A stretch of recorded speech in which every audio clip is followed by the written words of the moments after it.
Hello. হ্যাঁ, আমার এই এই বাড়ির কাজ আপাতত যা হয়েছে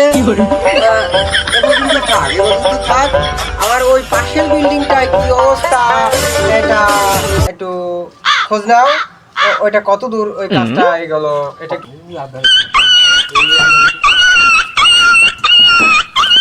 সালাম আলাইকুম। ওয়ালাইকুম আসসালাম। কে আপনি? বাইরের থেকে দেখলাম রাজমহলটি অনেক সুন্দর, খালি ভিতরে কত সুন্দর।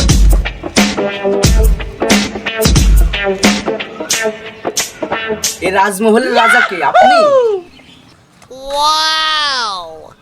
হ্যাঁ আমি। তবে আপনি কে?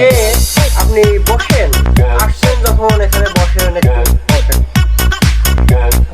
এত বড় মাপের রাজার সামনে বসে তো ঠিক হবে না। না না না, আমি নিচেই বসছি, সমস্যা নেই, আমি নিচেই বসছি। কিসের সমস্যা আপনার? কিসের জন্য এসেছেন বলুন, আমি কি দিয়ে আপনার হেল্প করতে পারি? না, আমার বেশি কিছু সাহায্য লাগবে না, আমি একটা ছোটখাটো একটা জিনিসের জন্য এসেছি। হ্যাঁ বলো, কি লাগবে বলো, তোমার কি সমস্যা বলো, আমাকে খুলে বলো।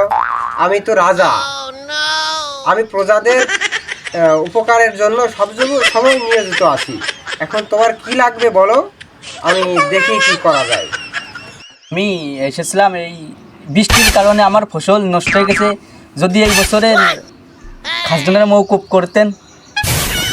তা তো বুঝলাম। তো তুমি কোন মহল্লার বাসিন্দা, কোন মহল্লায় থাকো? আপনার রাজ্যের শেষ প্রান্তে নবগঙ্গার নদীর তীরে থাকি আমি। আচ্ছা, যখন সমস্যা হয়েছে এসেই যখন পড়েছেন তো অবশ্যই আমি চেষ্টা করব সাহায্য করার জন্য। তা যাই হোক, খাজনা আমি মওকুফ করে দিলাম। যেহেতু সাহস করে রাজার দরবারে এসে পড়েছেন, সেহেতু আপনার জন্য খাজনা এবছরের মওকুফ। আর আপনার আপনি কি আজকে খেয়েছেন? আপনার ফ্যামিলি কি ঠিকমতো খাওয়া দাওয়া করতে পারছে? আপনারা কি ঠিকমতো খেয়ে দিয়ে বেঁচে আছেন, না কোনো অভাব অনটন আছে আপাতত আপনাদের? হুজুর, আমি আজ 3 দিন যাবত আমার বউ বাচ্চা নিয়ে না খাওয়া অবস্থায়।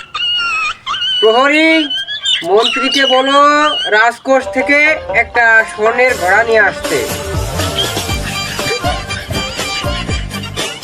তো ঠিক আছে, এখন এটাতে বেশি কিছু তোমার জন্য দিতে পারলাম না।